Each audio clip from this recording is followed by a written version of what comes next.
Next door neighbors. Storytellers is made possible by a grant from the Corporation for Public Broadcasting, by the support of the Nissan Foundation, and by members of Nashville Public Television. Thank you.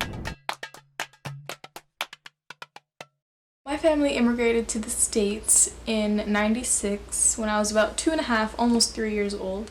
And the main reason we immigrated was because my mother received the diversity visa, which basically allows you to bring your children, spouse, and mother and father usually to your place of immigration. Usually it's somewhere like the States or Canada or Australia, and we happened to get the US. Back in Sudan, my dad worked for UNDP, and they worked in a lot of villages in Sudan, and he really liked that job, and it was a very stable job, which is pretty hard to find in a third world country.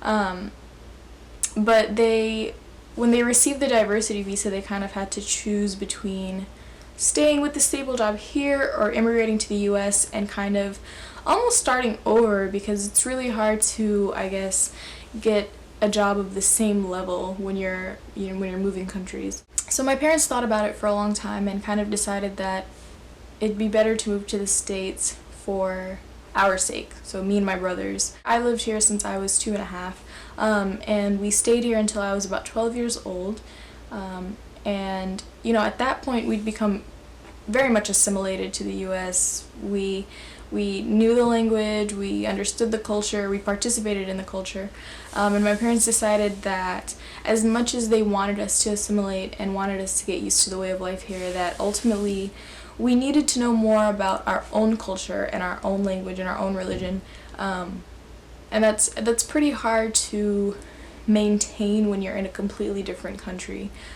That being said, we moved back to Sudan for a couple of years, from the time I was 12 up until the time I was 17, and I'm really glad that my parents decided to move back to Sudan. As much as I really didn't understand their decision of going back to Sudan at the time, and as much as, we were excited for it at first because we only ever vacationed in Sudan, so we got to see the highlights of it and the fun parts. We had never actually lived there, so the first year of living there was really difficult. Me and my brothers unanimously decided that we just did not like Sudan, we did not like Africa, it was just not for us. We were so used to the States. But it got easier as the years went by, and we were there for a total of 5 years. And in those 5 years, we kind of had to re-assimilate in our own culture, if that makes sense. We were very much Americanized, and that's the thing, the more entities you belong to, the less you really belong in any one place. We were too Sudanese for the Western world, and we were too Westernized for the Sudanese world. So it was kind of hard to find your place.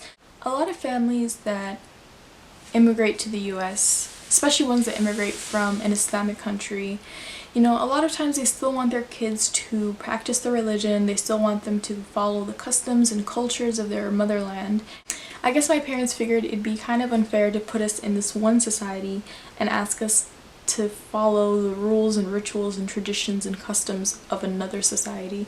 I'm just really glad we got to experience both worlds, and kind of, I guess, pick and choose what was good for our character from each country, and from each society and from each culture, because they both have wonderful positives and they both have negatives, and it's good, I guess, to get to decide which ones to follow, and which ones to leave behind. And as hard as it is to belong to multiple entities and to multiple cultures and to have two different homes, ultimately it really is a blessing, because you're more well-rounded, you understand things from a different perspective, you can understand them from an outsider's perspective or from an insider's perspective, and that's not something that a lot of people get to experience. So ultimately, I'm very happy and proud of where I'm from and where my homes are.